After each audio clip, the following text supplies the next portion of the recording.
ब्राह्मण हो, अंडा खा रहे हो, मांस का सेवन कर रहे हो और फिर छाती ठोककर हम ब्राह्मण हैं। कैसे ब्राह्मण हो आप? ब्राह्मण जब दिशा भूलता है तो रावण बनता है और उस रावण को हर साल हम जलाते हैं। और ब्राह्मण जब दिशा पकड़ता है, शास्त्र के आधार पर, धर्म के आधार पर जब जीवन जीता है, तो वो ब्राह्मण परशुराम कहलाता है, वो ब्राह्मण दधीची कहलाता है, वो ब्राह्मण कौटिल्य चाणक्य कहता है। एक ब्राह्मण बालक बागेश्वर धाम वाला पूरी दुनिया में डंका बजा रहा है, ब्राह्मण के बल पे नहीं, ब्राह्मणत्व के बल पर। ताली की आवश्यकता नहीं है, ब्राह्मण स्वाभिमान सभा है। और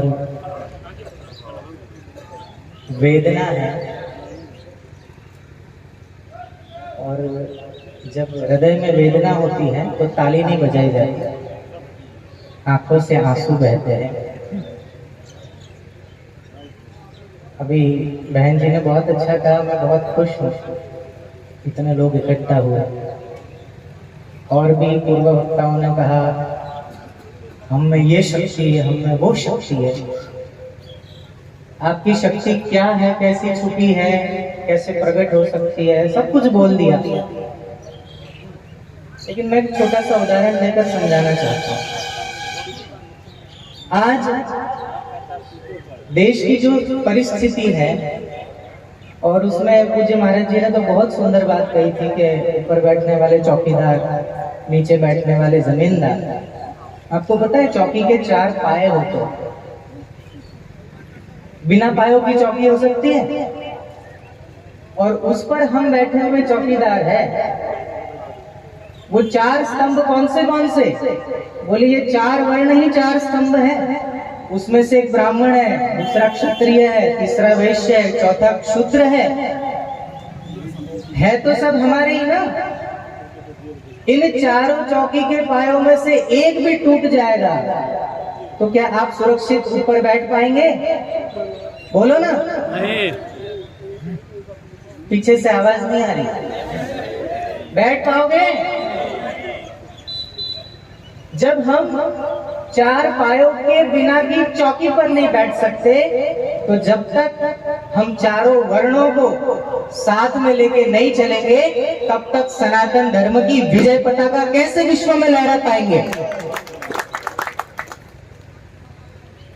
आज ब्राह्मणों की इतनी दुर्दशा हुई क्यों है? सबसे पहला प्रश्न ये है, आज हमारी ये दुर्दशा क्यों है? क्योंकि हम अंदर से खाली हैं। किसी ने हमसे पूछा, स्वामी जी ये फुटबॉल को हर कोई लात मारता, और एक ने यहां से लात मारी, वो उधर गया, उसने उधर से मारी, वो इधर आया, ऐसा कौन सा पाप किया फुटबॉल ने कि ये लात खाता है हर किसी की? मैंने कहा फुटबॉल ने पाप कोई नहीं किया है, फुटबॉल ने गलती की है कि वो फुटबॉल अंदर से खाली है। अगर फुटबॉल अंदर से भरा होता तो कोई माई का लाल लात मार के दिखाता उसको, नानी याद आ जाती,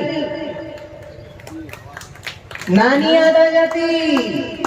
आप कभी पत्थर भरा हुआ होता है ना, उसको लात मार के देखो।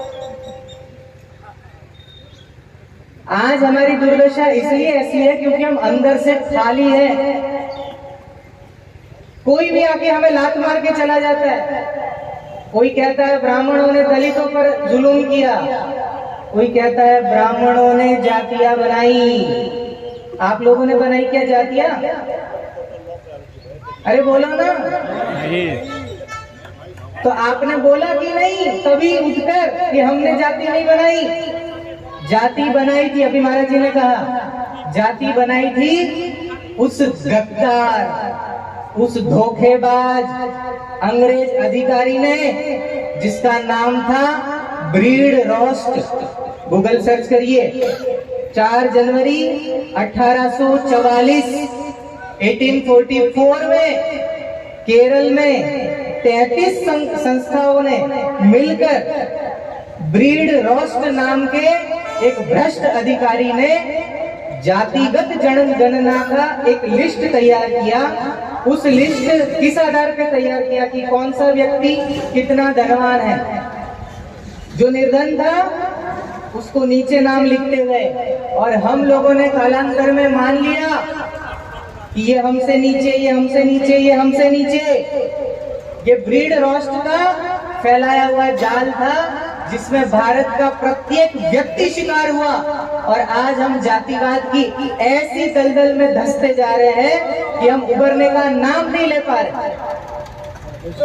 आज हम अपने ही भाइयों से घृणा करने लग गए। मैंने शुरुआत में इसलिए कहा कि 4 वर्ण हैं हमारे, 4 पाए हैं हमारे, एक भी टूट गया तो हमारी चौकी सुरक्षित नहीं है। इसलिए कहता हूं, ब्राह्मण बनिए, मना नहीं है, क्योंकि ब्राह्मणों ने ही इस देश का मार्गदर्शन किया है।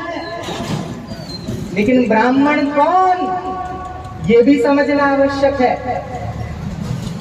अनेक ब्राह्मण यहाँ दिख गए मुझे, यहाँ बैठे बैठे मसले जा रहे हैं, और वो तंबाकू खैनी जो गौ माता के रक्त से जिसकी उत्पत्ति हुई है उसको मुंह में रखकर अपने आप को ब्राह्मण कहलाते हो।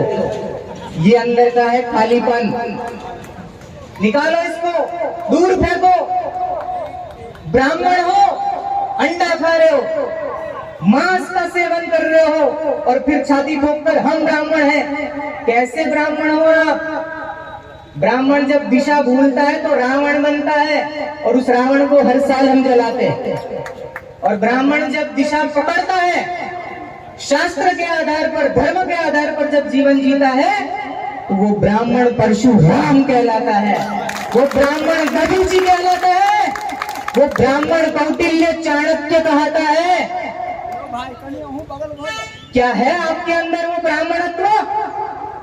अरे कागजी ब्राह्मण हो हम सब, सिर्फ कागज में ब्राह्मण लिखते हैं। किसके पास गायत्री की शक्ति है बोलो? अरे वो ताकत थी ब्राह्मणों की जनेऊ में कि गायत्री जपते हुए अगर कोई सामने आक्रांत आ गया, गायत्री का जप कर कर जनेऊ का जैसे स्पर्श करके दुश्मन पे छांटते थे जल, वो तत्काल प्राणहीन हो जाता था। वो दम था आपके जनेऊ में। वो जनेऊ को आप चाबी बांधने के काम में लेते हैं, ये है हमारा दुर्भाग्य। कौन सी खुशी मना रहे हैं हम कि हम सब इकट्ठा हो गए? हमारे ब्राह्मणों में भी उपजातियां हैं, हम भी जातियों में ही बटे हुए हैं। 2 मिनट दिया था मुझे बोलने को, ज्यादा हो गया। लेकिन ये वेदना है, इन वेदनाओं पर मैं आपकी तालियां लूं। एक तरफ मांस भक्षण, एक तरफ वो गौ रक्त से बना हुआ। पद्म पुराण पढ़िए, पुराण पढ़े हो ब्राह्मणों ने तो पता चलेगा कि मुख में, अभी महाराज जी ने कहा ब्राह्मणस्य मुखमासित बाहु, ब्राह्मणों के मुख से निकलने वाले मंत्र से भगवान प्रसन्न होते हैं। उस मुख में गौ रक्त से बनाई हुई खैनी, तंबाकू, गुटखा, पान मसाला, ये खाकर मंत्रोच्चार करोगे, कौन सा देव प्रसन्न होगा? तो ये खाली कागजी ब्राह्मण बनना छोड़िए, ब्राह्मण नहीं ब्राह्मणत्व जगाइए, तो आपके अंदर परशुराम है। कोई आपको आंदोलन करने की या रैलियां निकालने की जरूरत नहीं है। एक ब्राह्मण बालक बागेश्वर धाम वाला पूरी दुनिया में डंका बजा रहा है, ब्राह्मण के बल पे नहीं, ब्राह्मणत्व के बल पर। वो ब्राह्मणत्व कब जगाओगे? न साधना है, न उपासना है, न गायत्री जप है, न जनेऊ है, न चोटी है, न शिखा है, न धोती है। यहाँ सिर्फ बुजुर्गों ने धोतियां पहनी है, यहाँ के जवानों की धोती कहाँ गई?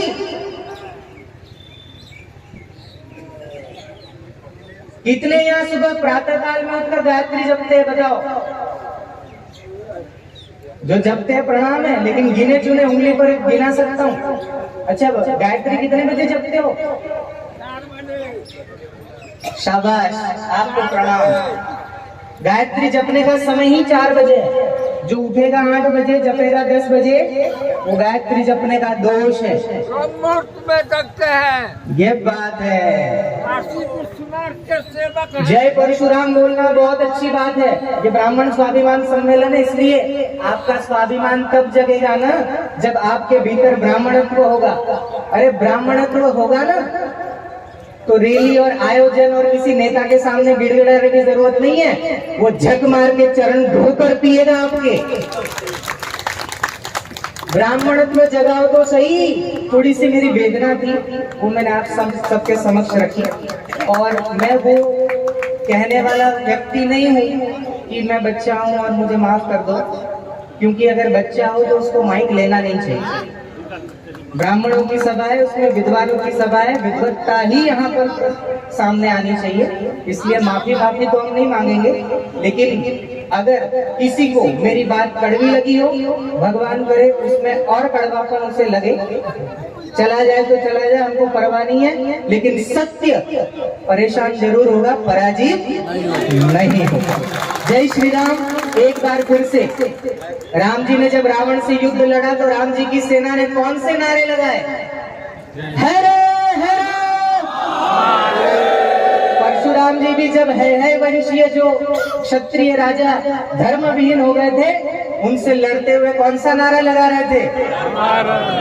जय परशुराम तो हम सब बोलते हैं, लेकिन जो साक्षात परशुराम जी ने, कभी उन्होंने नहीं कहा कि मेरी जय बोलो, वो तो हमारी श्रद्धा है इसलिए हम उनकी जय बोलते हैं। लेकिन जो नारा परशुराम ने लगाया, जो नारा भगवान परशुराम जी ने लगाया, जो नारा राम जी ने लगाया, जो नारा कहीं ना कहीं हर सनातन धर्मी लगाता है। आइए मेरे साथ मिलकर दोनों भुजाएं उठा के